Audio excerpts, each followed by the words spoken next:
Hey everybody, welcome back to our channel, Kono Pro. Today I have a cool video that I think you're all gonna like, especially if you're into knowledge, construction knowledge, okay? This is gonna be one of those videos you can put away on a playlist and save it and always go back to. And please share it with your friends. Don't forget to subscribe and like. All right, so today's video is gonna be about international building codes, IBC codes, okay? And these are just some basic codes that I feel are very important, okay? As a general contractor, and even before I was a contractor as a handyman and working for multiple companies and things like that, there's just certain things you need to know, okay? And that's what I'm gonna be going over. I'm gonna be going over some interior dimensions that are really important, that are all, you know, IBC codes, and some emergency escape and rescue opening, basically means of egress codes, okay? Let's start with means of egress. Means of egress is an escape and rescue opening, basically. Like you see that window right there, okay? Now a window can be an escape rescue opening, but it has to have certain measurements. Like right there, you see I got 44 inches max to the bottom of my windowsill. All right, so 44 inches max to the bottom of my windowsills, okay? And the thing about egress is that when they mean means of egress, what it is they want you to have an unobstructed path to either escape the room or have emergency personnel come into the room and help you. Okay, so let me give you an example. Every building or structure, new or old, designed for human occupancy shall be provided with exits sufficient to permit the prompt escape of occupants in case of fire or other emergency. All right? The design of exits and other safeguards shall be such that reliance for safety to life in case of fire or other emergency will not depend solely on any single safeguard. Meaning that you're not in a room with just one door to get out of. You got to have at least the door and one window that meets means of egress to escape from, or have safety personnel come in and help you, okay, in the case of emergency. So another thing for means of egress is you need to have a 20-inch minimum wide opening, okay, and then you need to have a minimum 24-inch height on your window. And so that allows a fireman to be able to get through, that allows you or family to be able to get out, but you had to have an unobstructed 20 inches. So when you open up the window all the way, it has to be 20 inches. Now let's say you have 4 windows in your living room.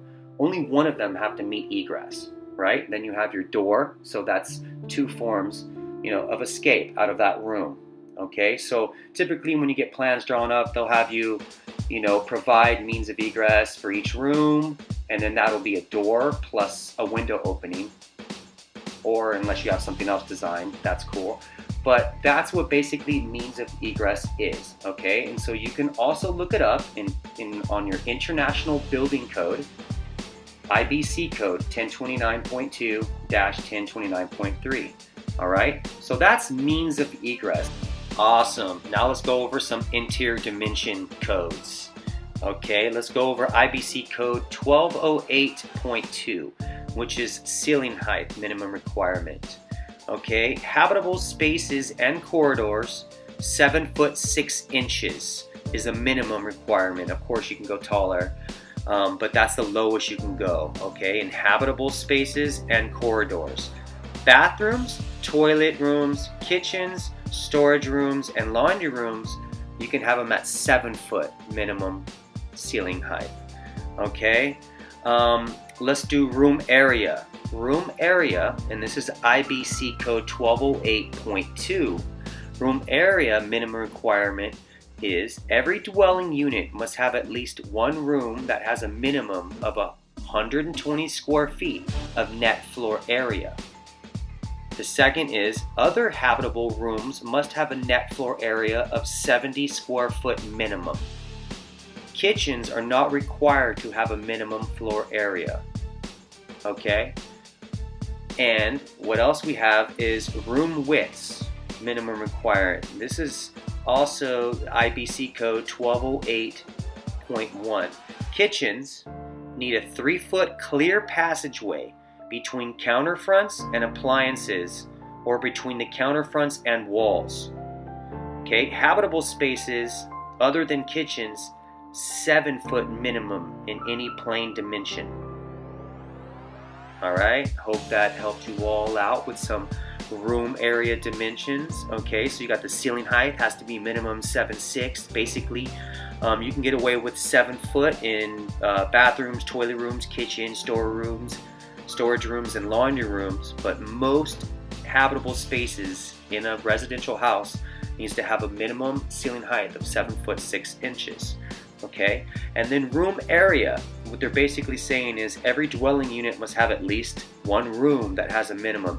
So if you have let's say a 1-bedroom apartment, you have to have, let's say the living room has to be it could be the biggest room to be considered a 1-bedroom. It has to have a living room of 120 square feet and then a bedroom of a minimum 70 square feet, right? And then of course the kitchens are not required to have a minimum floor area. Okay, so that helps with floor area. Alright, let's go over some interior door dimensions real quick. This is IBC code 1008.1.1. Door height states it has to be 80 inches minimum from finished floor to top of door, or 6'8" minimum. Of course you can have bigger doors or taller doors, but the minimum is 80 inches or 6'8". Okay, and then your door swing. You have to make sure that it doesn't block your means of egress, meaning it doesn't open up in the way of the flow of traffic. So if people are trying to escape, the door has to open up, typically towards a wall, away from blocking you going in or out. Okay. Hardware height. Door handles, pulls, latches, locks, and other operating devices must be installed 34-inch minimum and 40-inch max above the finished floor. So basically your doorknob has to be 34 inches to the center of the doorknob and max 48. So I would say do your doorknob at 34 and your deadbolt at 48. Now we're talking center of them, okay?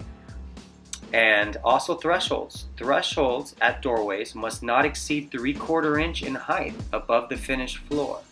Raised thresholds and floor level changes greater than 1/4 inch at doorways must be beveled with a slope no greater than 1 unit vertical and 2 units horizontal. So basically you have to bevel each edge. So you have to have, if you have a threshold that's 1/4 inch or 3/4 inch higher, you have to have beveled edges on those thresholds. Alright, so there it is. Hope you all enjoyed that video. And remember, put this video in a playlist and you can go back on it whenever you need. And this video is important for people who just want to know this information. Homeowner builders, contractors, handyman, or even the standard homeowner, him or her, that just are going to hire somebody and they want to be empowered. They want to know the information.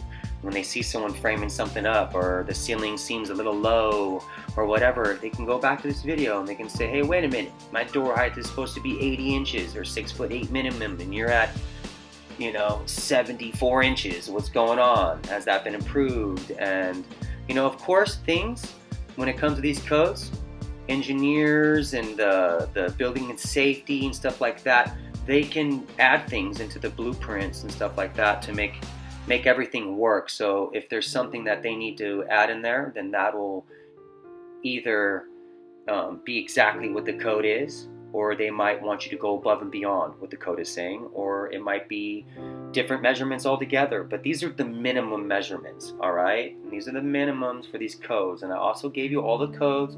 You can Google them, you can reference them. They're all IBC codes. Write them down, and you can, of course, do some background check on them all, and so you really get an idea of what we're talking about, all right? I hope that helps you all. I hope that brings some insight. Remember, subscribe and like. Kono Pro out. Peace.